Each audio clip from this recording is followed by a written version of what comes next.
So I wanted a camera with a waist level viewfinder, and I didn't want to take a second mortgage on the house. I'm so stoked with these images. Yeah, it's not a good lens. Yeah, these edits are terrible. But what a day up the hill. What an absolute joy of a camera to shoot. And for 30 bucks, heck, I'd buy 3 of them. Come with me and check it out.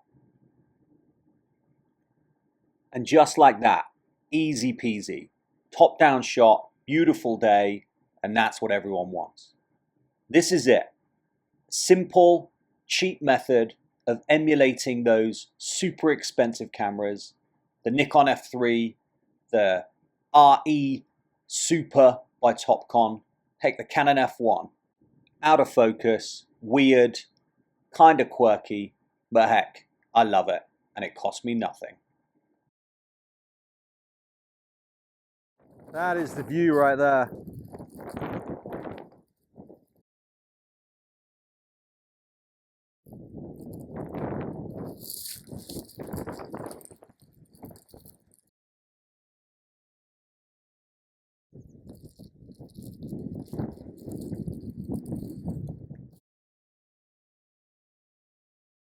Say that this is a winter wonderland for me in the environment that I live right now is an understatement. What a beautiful location. Absolutely amazing. And to think, this is 10 minutes from my front door, up the mountain, overlooking Los Angeles. It's super windy, and I'm sorry for the audio, but that is the reason why we come out. Look at that. This is beautiful. Up Angela's Crest Highway. 5 minutes from Swinson Falls, base of Mount Wilson. There is snow, fresh, cool breeze. I mean, look at this. It is fabulous. I just came out to have a little bit of fun with a Sensorex, a 1950s camera, and ended up in this craziness. I mean, this is just beautiful. Absolutely beautiful. I feel so lucky and super stoked. And points to note, if you don't put your cameras on wrist straps or neck straps, please do, because yeah, this was only 30 bucks, but if I dropped it, I'd be really upset. So the wrist straps are a must for me.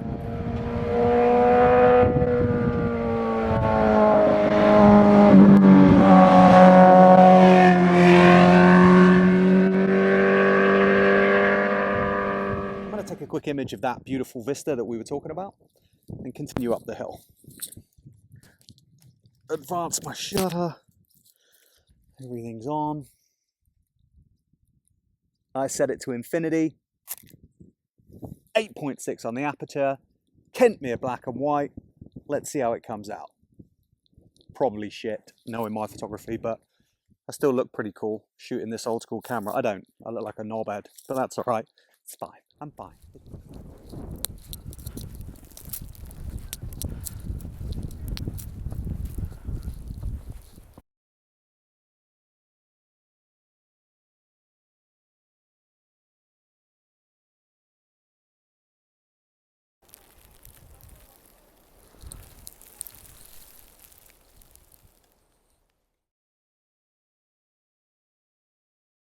Tell you one of my major problems is up here is I need to pee.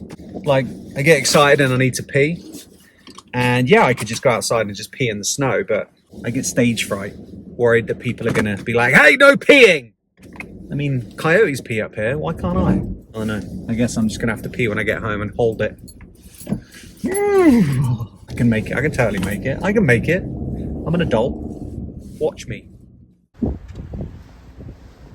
Totally found a restroom. Winner.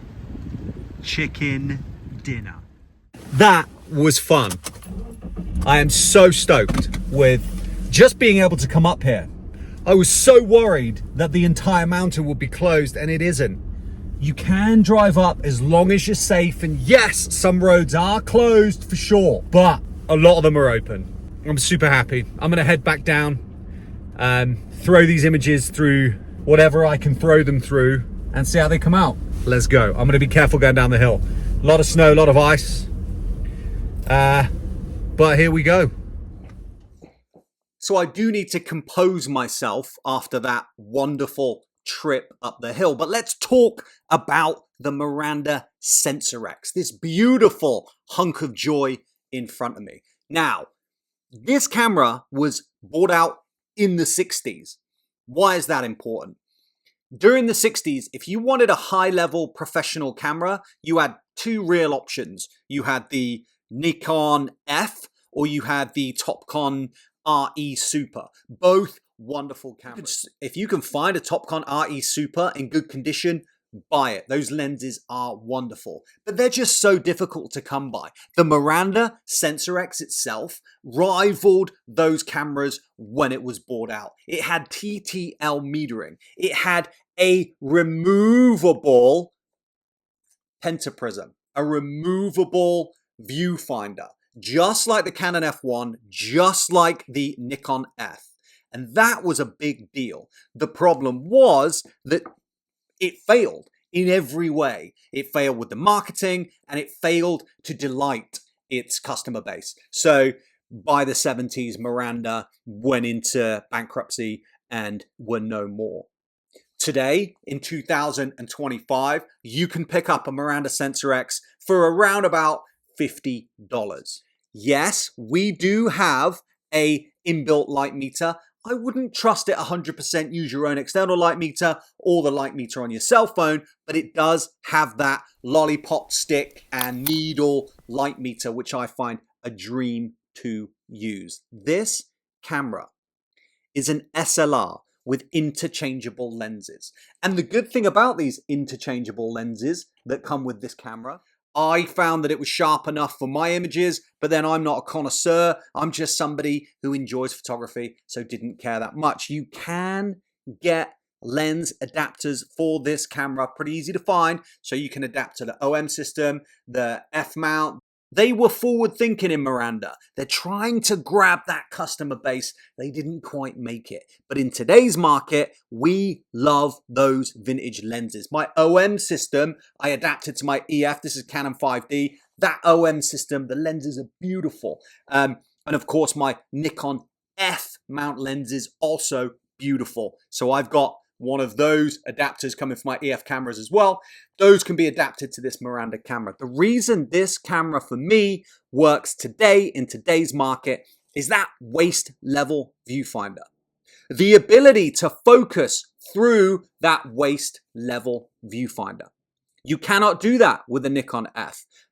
And the Nikon F, for me, the Nikon F3, which is one of the most popular Nikons in today's money, it's just too gosh darn expensive, okay? I bought one for $60 from Goodwill, refurbed it, I sold it on eBay for like $450. Well, you're not going to be able to do that with the Mirandas because, I mean, people don't really covet them as much. But I love the styling. That 50s, 60s kind of retro mid-century styling, it looks beautiful on the shelf as well. But this gets a lot of use. I've had this camera for a while. This I picked up in a thrift store for not much money, sub $20. It has that crack in the waist level viewfinder and that focusing screen. I'm not going to repair it. It doesn't really bother me. But didn't cost me much money. The battery didn't cost me much money. I just used Kentmere 400 through it. HP5 Kentmere 400. I get great results. The light seals are a little bit iffy, but that's okay. Occasionally I'll just tape up those light seals, those edges, and it just cures that problem. I wanted a waist level viewfinder, a camera that I could use and shoot from the hip. I've already had my Sensorex. I simply took off that viewfinder and I use it as such. Yes, I'm going to adapt it so I can actually put on the waist level viewfinder prism that goes on the top. For sure, that's coming in the post. Those are, it says that they're rare, but there's a bunch of them on eBay for sub $30. And then that makes this an absolutely wonderful choice. Do I use it for street photography? Absolutely yes. It has a cloth silent shutter. Listen to this bad boy. Did you hear that? Let's go again. Super, super quiet. The Sensorex, Miranda, fully mechanical beast in 2025. A wonderful camera, a beautiful, beautiful SLR to consider if you're into film photography, you don't want to spend the earth, but you want all of those features. I want a waist level viewfinder.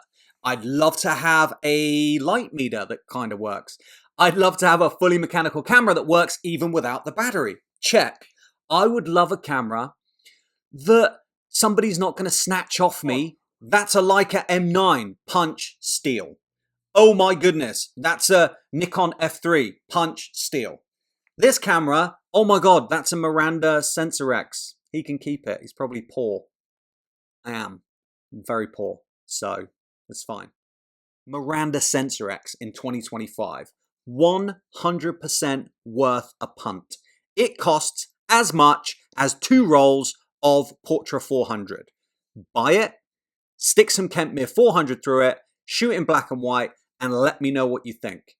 And if you don't enjoy the results as much as your other super expensive cameras, that's fine, because look how beautiful it is. Stick it on the shelf in your study, and people will give you wonderful comments. The Miranda Sensorex, a beautiful, well-rounded hunk of joy. Now, this is essentially a 1960s camera.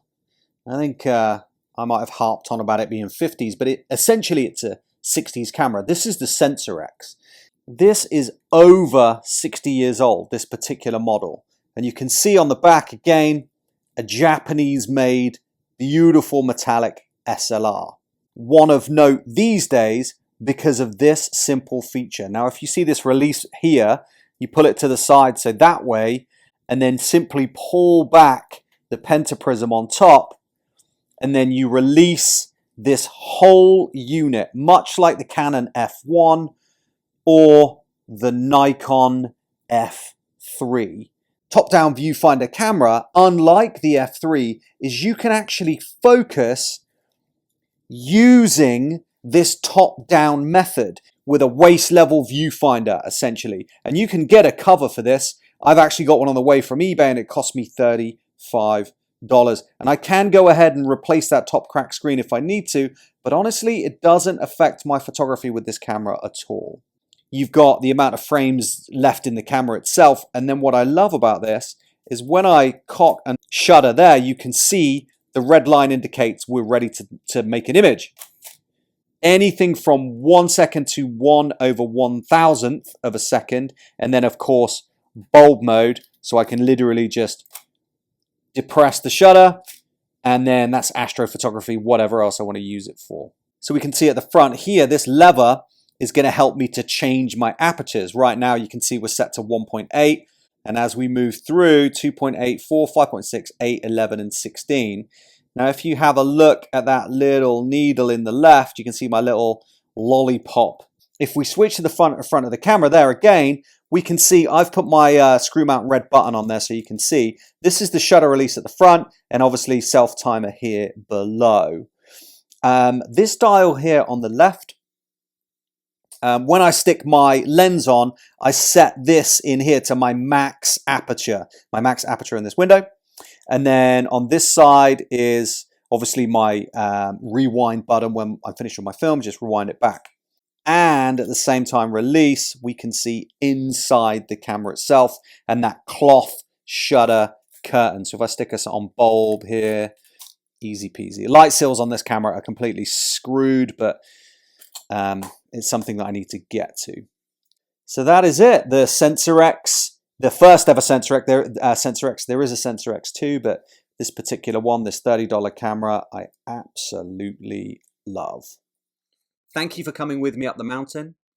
Thank you for spending time with me this week. I will see you guys on the next one.